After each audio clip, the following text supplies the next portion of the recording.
Yun guys, welcome ulit sa ating channel. Nandito tayo sa Pasig River.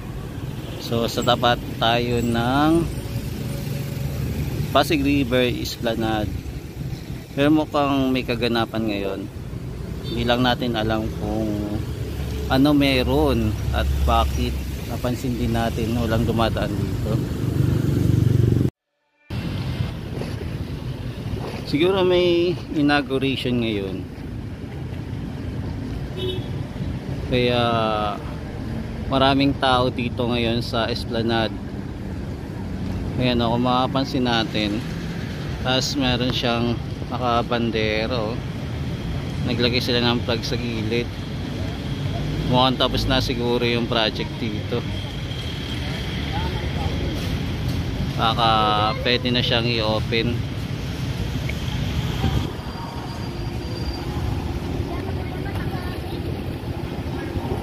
So napansin natin sa taas walang dumadaan.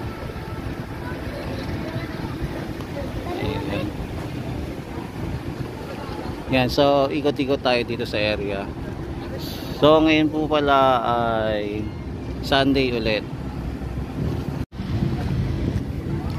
June 23, 2024. So mag-iikot muna tayo dito sa Esplanade. Alamin natin kung ano kaganapan dito sa area. So tara, let's go guys. Mukhang meron na dito na ganap na inauguration para sa opening ng Esplanade Phase 2. Kaya hindi tayo makalapit kasi ang daming nagbabantay. Siguro yung Pangulo nandito rin para sa opening netong Phase 2. Pero hindi pa naman totally tapos itong area na to. So marami pa rin ayusin. Kasi may napansin pa tayo may mga poste doon, no? Kung lalagyan pa rin ito ng ano, ng parang upper walk.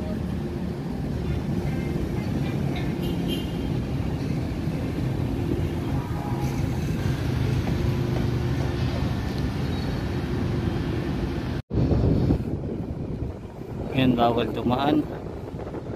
Kaya hindi tayo makakalapit. Hanggang dito lang tayo. Kung iikot tayo, tayo.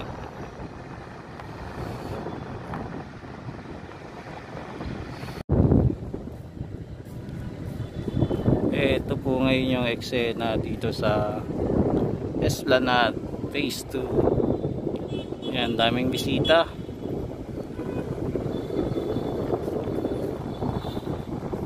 Kaya lang hindi naman tayo makalapit.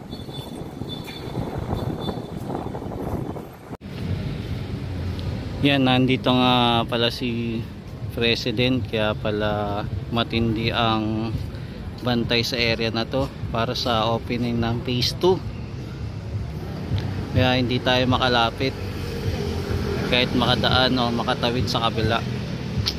Bantay sarado ngayon. Kaya nakaka-video lang tayo dito sa kabila. So ito pala yung kaganapan ngayong araw ng linggo, June 23.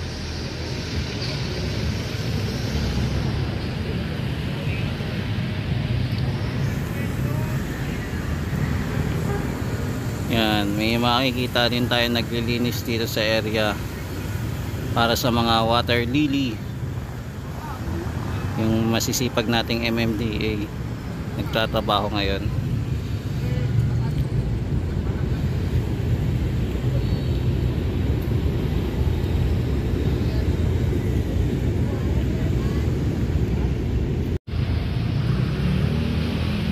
Yan, bala ko sana umikot ngayon dito sa Esplanade. Hindi natin alam na meron na palang event ngayon dito para sa opening. Kaya hanggang sulyap lang tayo muna.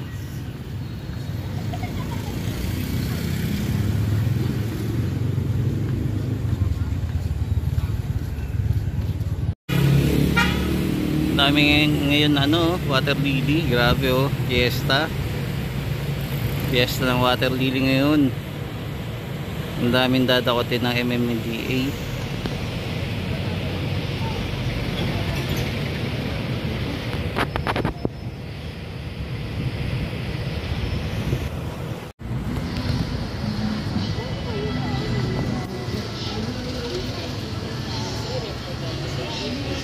Yan, ito din yung isa sa mga senaryo ngayon dito, kaganapan. Yan, naglagay na sila ng floating barrier pero nakakalusot pa rin. Ano ba ito? Umiikot-ikot lang yung floating barrier.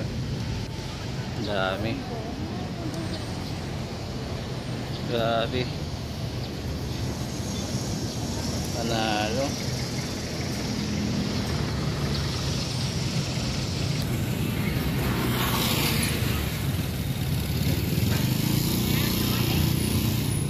Ayan o, gumugulong-gulong lang.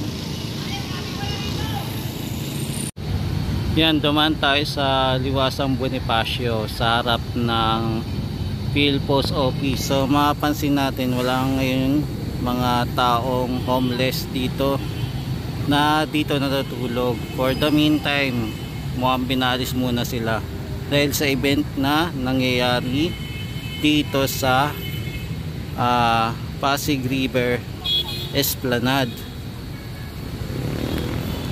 Kaya malinis yung area ngayon, maaliwalas, wala tayong mapapansin ng mga homeless na tumatambay dito sa area. So hindi tayo makalapit dun sa event, sayang kasi inauguration muna ng Esplanade Phase 2.